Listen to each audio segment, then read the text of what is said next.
మన పెద్దికి పెళ్లి చేయడానికి మన మహాలక్ష్మి గట్టిగానే పూనుకుంది. ఇక తను చేసే ప్రయత్నం ఏంటో ఏ రోజు ఎపిసోడ్లో చూసేద్దాము. ఈ రోజు ఎపిసోడ్ చాలా ఇంట్రెస్టింగ్గా ఉంది. అస్సలు మిస్ అవ్వకండి, లాస్ట్ వరకు చూడండి. ఇక ఉదయం మన ఛానల్లో నువ్వు లేక నేను లేని సీరియల్ కూడా అప్లోడ్ చేశాను, అది కూడా చూసేయండి. మన ఛానల్లో ఫేక్ స్టోరీస్ రావండి, రియల్ స్టోరీస్ అయితే వస్తాయి. మన ఛానల్లో స్టోరీ చూసి టీవీలో కూడా మీరు యాడ్ చేసుకుని రెండిట్లో సేమ్ స్టోరీ వస్తే మాత్రమే మన ఛానల్ సబ్స్క్రైబ్ చేసుకోండి. ఇక లేట్ చేయకుండా ఈ రోజు రియల్ స్టోరీ, ఒరిజినల్ స్టోరీ ఏం జరిగిందో తెలుసుకుందాం, వచ్చేయండి. శైలజ వాళ్ళ ఇంటికి పోలీసులు వస్తారు కదా, అలా ఈ రోజు ఎపిసోడ్ స్టార్ట్ అవుతుంది. ఇక శైలజ వాళ్ళకి చెప్తుంది, మా నాన్న కాదు మా అమ్మ ఇంకా అన్నయ్యే నన్ను హెరాస్ చేస్తున్నారు అని. ఇక ఆ వచ్చిన పోలీసు ఆవిడ వీళ్ళిద్దరికి చాలానే వార్నింగ్ ఇస్తుంది. తర్వాత ఆ పోలీస్ ఆవిడ వాళ్ళతో లెటర్ రాయిస్తుంది, శైలజని ఇక కొట్టము తిట్టము, తనకి ఏం జరిగినా మాదే బాధ్యత అని. ఇక వాళ్ళే ముగ్గురు ఆ లెటర్ రాసి దానిపై సంతకాలు పెడతారు. తర్వాత శైలజకు ధైర్యం చెప్పి ఇక ఆవిడైతే అక్కడి నుంచి బయలుదేరిపోతుంది. తర్వాత శైలజ అయితే కేశవ దగ్గరికి వస్తుంది. కేశవ దగ్గరికి వచ్చి ఇంటి దగ్గర జరిగిన విషయం, పోలీస్ కంప్లైంట్ ఇచ్చిన విషయం, ఈ విషయాలన్నీ చెప్తూ ఉంటుంది. వీళ్ళిద్దరి మధ్యలో ఇంకా కొంత డిస్కషన్ అయితే ముందు జరుగుతుంది. ఆ డిస్కషన్ చెప్పట్లేదు, యాజువల్ మీకు తెలిసినట్టే వీడియోలు ఎంత ఎక్కువైపోతుందని షార్ట్కట్లో చెప్పేస్తున్నాను. Main story only. ఇక ఆ రోజు ఈవినింగ్ అయితే ఇంట్లో వాళ్ళందరూ కూర్చుని భోజనం చేస్తూ ఉంటారు. భోజనం చేసేటప్పుడు మన మహాలక్ష్మి ఇంకా కన్నా అడుగుతారు, బుస్సుకు ఫోన్ చేసావా, తన ఇంట్లో వాళ్ళు ఏమన్నారో కనుక్కున్నావా అని. దానికి మన కేశవ అయితే చాలా నవ్వుతాడు.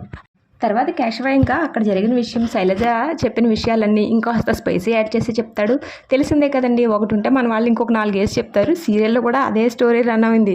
తను చెప్పింది కాస్త అయితే మన హీరో గారి అదేనండి కేశవ గారు అయితే ఇంకాస్త యాడ్ చేసి స్పైసెస్ యాడ్ చేసి చెప్పారు. ఇంట్లో వాళ్ళందరూ చాలా నవ్వుతారు. మన నారాయణ అయితే రేపు పొద్దున్న పెళ్ళయిన తర్వాత నీ పరిస్థితి తలుచుకుంటుంటే నాకు చాలా బాధగా ఉందని ఇంకాస్త ఎక్కువే నవ్వుతాడని చెప్పాలి. తర్వాత వీళ్ళు అలా మాట్లాడుకుంటూ ఉంటారు. తర్వాత మన మహాలక్ష్మి అంటుంది, అయినా ఆడపిల్లల తల్లిదండ్రులు పెళ్లి విషయంలో మరీ ఎందుకు ఇంత కఠినంగా ఉంటారో అని అంటుంది. దానికి మన పెద్ది చాలా చక్కగా సమాధానం చెప్తాడు. తప్పులేదమ్మా, ఆడపిల్లని ఇన్నాళ్ళు పెంచి తను చదివించి తనకి మంచి జీవితాన్ని ఇవ్వాలనుకుంటారు. కానీ తనకు సరైన వాడు కాకుండా వచ్చినప్పుడు మాత్రం వాళ్ళు బాధపడతారు కదమ్మా. ఇప్పుడు కేశవ గురించి మనకు తెలుసు, తన గురించి అలా అని వాళ్ళకి తెలియాలని లేదు కదా. తన పని చిన్నది, వాళ్ళ దృష్టిలో అది చాలా చిన్నది. ఇక వాళ్ళు అడ్డుపెట్టడంలో తప్పేమీ లేదు అని మన పెద్ది చాలా చక్కగా ఆడపిల్ల తల్లిదండ్రుల గురించి వివరిస్తాడు. నేను ఇంకా సరిగా చెప్పలేదు, ఈవినింగ్ సీరియల్ అయితే తప్పకుండా చూసేయండి. వీళ్ళ డిస్కషన్ ఇలా సాగుతూ ఉంటుంది. చాలానే మాట్లాడుకుంటారు. కరెక్ట్గా మహాలక్ష్మి కూడా మన కేశవతో ఇలా చెప్తుంది, ఆ అమ్మాయి మిమ్మల్ని నమ్మి మీతో వచ్చింది, మీరు ఎప్పటికీ అమ్మాయిని వదలకండి అని చెప్తుంది. మధ్యలో దూరిపోతాడు మన చక్రి. అలా ఎలా వదిలేస్తాడండి, నన్నే చూడండి, మీరు కష్టంలో నాతో వచ్చారు, నా ప్రాణం ఉన్నంత వరకు, నా శక్తి ఉన్నంత వరకు మిమ్మల్ని చాలా బాగా చూసుకుంటానని ఏంటేంటో మాట్లాడేస్తాడు. ఇక ఇంట్లో వాళ్ళందరూ మన చక్రిని చూసి అలా ఉండిపోతారు.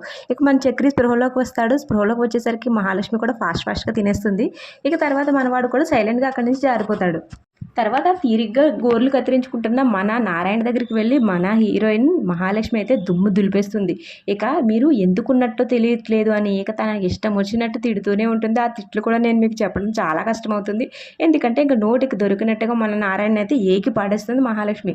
ఎందుకా అని అడుగుతారా, మన పెద్ది కోసమండి. ఇంట్లో పెద్ద కొడుకున్నాడు, తనకి పెళ్లి చేయాలి, తన బాధ్యత మీరు తీసుకోవాలి అని. ఇక తన కోసం మన మహాలక్ష్మి అయితే నారాయణని చాలానే తిట్లు తిడుతుంది. మీరు ఒక మంచి సంబంధం చూసి పెద్దికి పెళ్లి చేయాలని ఆలోచించండి అని చెప్తుంది. దానికి మన నారాయణ కూడా సమాధానం చెప్తాడు, నేను ఏ ఇంటికి వెళ్ళి నా కొడుక్కి పెళ్ళని ఇవ్వమని అడిగినా నా మొహం మీదే ఉమ్మూస్తారు, నేను వాడి విషయంలో ఎలాంటి సహాయం కూడా చేయలేనని నారాయణ చేతులెత్తేస్తాడు.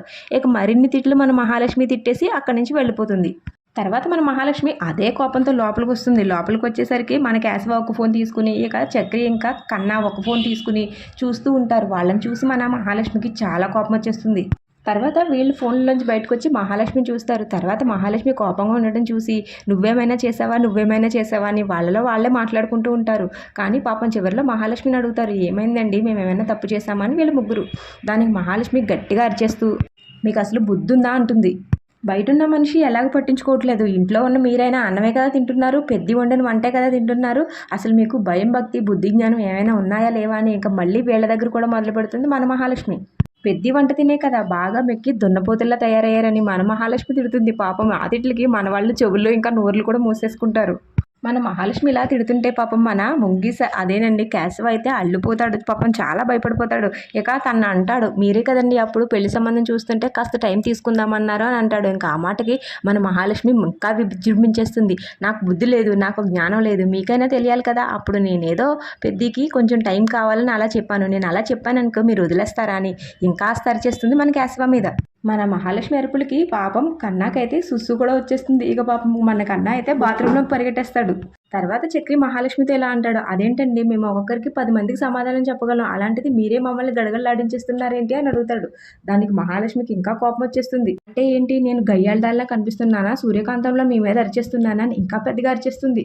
తర్వాత పాపం మన కేశవ చేతులు 2 కట్టుకుని, ఏవండి మేము అన్నయ్యకి సంబంధం చూస్తాం, వీళ్ళనంత తొందరగా పెళ్లి చేస్తామని ఇక మహాలక్ష్మిని బ్రతిమలాడతాడు. దెబ్బతో ఇక్కడ ఇంకా అందరూ అక్కడి నుంచి పారిపోతారు. బయట ఉన్న నారాయణ కూడా అమ్మో ఈ శివంగి మళ్ళీ వచ్చేస్తుందేమోనని నారాయణ కూడా పారిపోతాడు.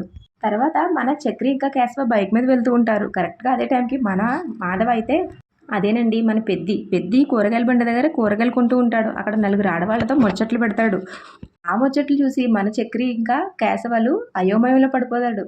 టమాటా పచ్చడి ఎలా పెట్టాలని వాళ్ళ దగ్గర నేర్చుకుంటూ ఉంటాడు మన పెద్ది. తర్వాత మన కేశవ ఇంకా చక్రి వచ్చి మన పెద్దిని అయితే అక్కడి నుంచి తీసుకువెళ్ళిపోతారు. తర్వాత మన పెద్దిని పక్కకు తీసుకొచ్చి, వీళ్ళిద్దరూ ఏంటే అన్నయ్య అమ్మలక్కలతో సోది, ఏం మాట్లాడుతున్నావు అర్థమవుతుందా వాళ్ళతో నువ్వు అని అంటారు. మాకు నిన్న అక్కడ చూస్తూ ఉంటే జంబలెక్కడ పంప సినిమా ఇంకొకసారి చూసినట్టుగా ఉంది, ఏంటన్నయ్య నువ్వు వాళ్ళతో మాట్లాడే మాటలు అని అంటారు. దానికి పాపం మన పెద్ది అమాయకంగా బెండకాయ పచ్చడి ఎలా చేయాలని అడుగుతున్నాను రా అని చెప్తాడు. ఇప్పటికే నువ్వు ముదిరిపోయిన బెండకాయలా ఉన్నావు, వాళ్ళతో ఇలాంటి సోది పెడితే నీకు ఇంక పెళ్ళి అయినట్టే అని మన వాళ్ళిద్దరూ పాపం మొత్తుకుంటారు. తర్వాత మన చక్రి అయితే పెద్ద వార్నింగ్ వేస్తాడు మన పెద్దికి, నువ్వు ఇంకెప్పుడు ఈ బండి దగ్గర కూరగాయలు కొనొద్దు, మనం మార్కెట్లో కొనుక్కుందాం, లేకపోతే రైతు బజార్లో కొనుక్కుందాం, లేకపోతే ఇంటికి ఆర్డర్ పెట్టుకుందాం, అంతేగాని నువ్వు ఇక్కడ కొనొద్దు అని మన పెద్దిని తీసుకువెళ్ళిపోవడానికి పాప వీళ్ళిద్దరూ చాలా బ్రెయిన్ వాష్ చేస్తారు.